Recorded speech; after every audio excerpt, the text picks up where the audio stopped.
ក្នុងដំណើរទស្សនកិច្ចថ្ងៃដំបូងនៅសាធារណរដ្ឋកូរ៉េនៅរសៀលថ្ងៃទី10ខែមេសាឆ្នាំ2025នេះសម្ដេចមហារដ្ឋសភាធិការធិបតីខុនសូដារីបានអញ្ជើញទស្សនកិច្ចនៅសាកលវិទ្យាល័យហានយ៉ាង Cyber ដែលជាសាកលវិទ្យាល័យមួយមានឈ្មោះល្បីនៅសាធារណរដ្ឋកូរ៉េលើការបណ្ដុះបណ្ដាលបច្ចេកវិទ្យាព័ត៌មានវិទ្យាតាមអនឡាញដំណើរទស្សនកិច្ចរបស់សម្ដេចប្រធានរដ្ឋសភានៅសាកលវិទ្យាល័យនេះដើម្បីជំរុញកិច្ចសហប្រតិបត្តិការរវាងសាកលវិទ្យាល័យនិងអគ្គលេខាធិការដ្ឋានរដ្ឋសភាក្នុងការកសាងសមត្ថភាពជូនតំណាងរាស្ត្រក៏ដូចជាការបណ្ដុះបណ្ដាលថ្នាក់ក្រោយឧត្តមសិក្សាជួរមន្ត្រីរាជការនៃអគ្គលេខាធិការដ្ឋានរដ្ឋសភាដំណើរទស្សនកិច្ចរបស់សម្ដេចប្រធានរដ្ឋសភាបានទទួលការស្វាគមន៍យ៉ាងកក់ក្ដៅពីសំណាក់ថ្នាក់ដឹកនាំសាស្ត្រាចារ្យនិងនិស្សិតដែលកំពុងសិក្សានៅក្នុងសាកលវិទ្យាល័យលោកបណ្ឌិតគីចឹងលីសាកលវិទ្យាធិការនៃសាកលវិទ្យាល័យហានយ៉ាង Cyber និងថ្នាក់ដឹកនាំសាកលវិទ្យាល័យទាំងអស់បានសម្ដែងការស្វាគមន៍យ៉ាងកក់ក្ដៅនិងស្និទ្ធស្នាលជាទីបំផុតចំពោះវត្តមានដ៏ឧត្តមឧត្តមរបស់សម្ដេចប្រធានរដ្ឋសភានិងគណៈប្រតិភូដែលបានអញ្ជើញមកកាន់សាកលវិទ្យាល័យដោយផ្ទាល់លោកបណ្ឌិតបានសម្ដែងនូវការកោតសរសើរនិងវិតម្លៃខ្ពស់ចំពោះភាពជាអ្នកដឹកនាំរបស់សម្ដេចប្រធានរដ្ឋសភាដែលមិនត្រឹមតំណាងឲ្យស្ត្រីដឹកនាំគំរូមួយក្នុងប្រទេសប៉ុណ្ណោះទេថែមទាំងក្នុងតំបន់និងឆាកអន្តរជាតិទៀតផងសម្ដេចជាបុគ្គលឆ្នើមមួយរូបដែលមានចំណេះដឹងខ្ពង់ខ្ពស់និងជាអ្នកដឹកនាំប្រកបដោយភាពឈ្លាសវៃថែមទៀតផង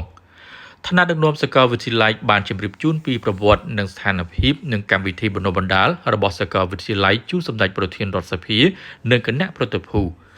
នៅក្នុងនោះថ្នាក់ដឹកនាំសាកលវិទ្យាល័យបានសម្ដែងការពេញចិត្តនិងគាំទ្រពេញទំហឹងក្នុងការរួមភ្ជាប់កិច្ចសហប្រតិបត្តិការជាមួយអគ្គលេខាធិការដ្ឋានរដ្ឋសភានៅក្នុងការជួយគាំទ្រដល់ការអប់រំនៅកម្ពុជាសាកលវិទ្យាល័យហានយ៉ាង Cyber ជាសាកលវិទ្យាល័យល្បីនិងតែមួយគត់នៅសាធារណរដ្ឋកូរ៉េក្នុងការបង្រៀនតាមអនឡាញលើជំនាញបច្ចេកវិទ្យាព័ត៌មាននិង Digital ប្រកបដោយគុណភាពខ្ពស់បំផុតសាកលវិទ្យាល័យជាប់ចំណាត់ថ្នាក់លេខ1ផ្នែក Cyber និងលេខ1លើផ្នែកទំនួលខុសត្រូវសង្គមសាកលវិទ្យាល័យជាបេះដូងគំរូនៃការផ្លាស់ប្ដូរសាកលសម្ដេចរដ្ឋសភាធិបតីខុនសូដារីបានថ្លែងនូវគុណចំពោះការស្វាគមន៍យ៉ាងកក់ក្ដៅរបស់សាកលវិទ្យាល័យជូនគណៈប្រតិភូជាន់ខ្ពស់របស់រដ្ឋសភាសម្ដេចមានក្តីរីករាយដែលមានឱកាសបានមកទស្សនកិច្ចនៅសាកលវិទ្យាល័យហើយបានពិនិត្យឃើញថាហានយ៉ាង Cyber ពិតជាសាកលវិទ្យាល័យមួយដ៏ល្បីនៅក្នុងប្រទេសកូរ៉េក៏ដូចជាក្នុងតំបន់និងសាកលលោកប្រកបដោយគុណភាពនិងសក្តានុពលសម្ដេចរដ្ឋសភាធិបតីបានរំលឹកអំពីដំណើរទស្សនកិច្ចរបស់គណៈប្រតិភូសាកលវិទ្យាល័យដែលដឹកនាំដោយលោកបណ្ឌិតសឹងកិនអូសាកលវិទ្យាធិការរងដែលបានបំពេញទស្សនកិច្ចនៅកម្ពុជាកាលពីខែកុម្ភៈឆ្នាំនេះនិងបានធ្វើបទបង្ហាញអំពីយន្តការបង្រៀនរបស់សាកលវិទ្យាល័យជូនថ្នាក់ដឹកនាំនិងមន្ត្រីអគ្គលេខាធិការដ្ឋានរដ្ឋសភាព្រមទាំងបានជួបសម្ដែងការគួរសមជាមួយសម្ដេចផងដែរការនោះសម្ដេចនិងលោកបណ្ឌិតបានពិភាក្សានឹងឯកភាពគ្នាឲ្យមានកិច្ចសហការជាមួយគ្នាលើការកសាងសមត្ថភាពនិងអភិវឌ្ឍធនធានមនុស្សព្រោះភាគីទាំងពីរបានទទួលស្គាល់ថាធនធានមនុស្សដើរតួយ៉ាងសំខាន់នៅក្នុងការពិភពជាតិហើយនឹងមានកិច្ចសហប្រតិបត្តិការជាក់ស្ដែងតាមរយៈការចុះអនុស្សរណៈយោគយល់គ្នា MOU រវាងសាកលវិទ្យាល័យនិងអគ្គលេខាធិការដ្ឋានរដ្ឋសភាសម្ដេចបានគូបញ្ជាក់ថារដ្ឋសភាកម្ពុជាបានផ្ដល់អាទិភាពដល់កំណែទម្រង់និងទំនើបភាពវូបនីយកម្មស្ថាប័នតាមរយៈការអនុវត្តសភា Digital និងការពិវត្តសមត្ថភាពរបស់សមាជិកសមាជិការដ្ឋសភាក៏ដូចជាមន្ត្រីជំនាញនៃអគ្គលេខាធិការដ្ឋាន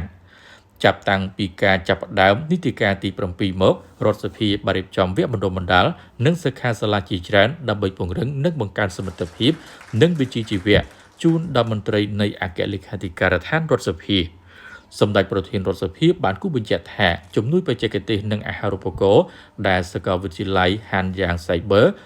និងផ្ដល់ជូនដល់រដ្ឋសភាកម្ពុជាគឺពិតជាមានតម្លៃនិងមានសារៈសំខាន់ណាស់សម្រាប់ការលើកកម្ពស់ធនធានមនុស្សនិងសមត្ថភាពរបស់តំណាងរាស្ត្រក៏ដូចជាមន្ត្រីអគ្គលេខាធិការដ្ឋានរដ្ឋសភា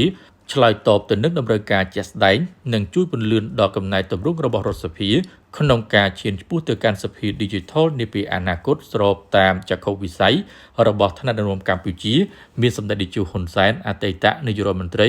និងជាប្រធានព្រឹទ្ធសភា ក៏ដូចជាយុទ្ធសាស្ត្របញ្ញកោដំណាក់កាលទី1នៃរាជរដ្ឋាភិបាលបច្ចុប្បន្នក្រោមការដឹកនាំរបស់សម្ដេចមហាបវរធិបតីហ៊ុនម៉ាណែតនាយករដ្ឋមន្ត្រីដែលបានផ្ដល់អាទិភាពលើបច្ចេកវិទ្យាជាអាទិភាពក្នុងចំណោមអាទិភាពគន្លឹះចំនួន5សម្រាប់ការអភិវឌ្ឍឲ្យប្រទេសជាតិមានមនុស្សផ្លូវទឹកភ្លើងនិងបច្ចេកវិទ្យា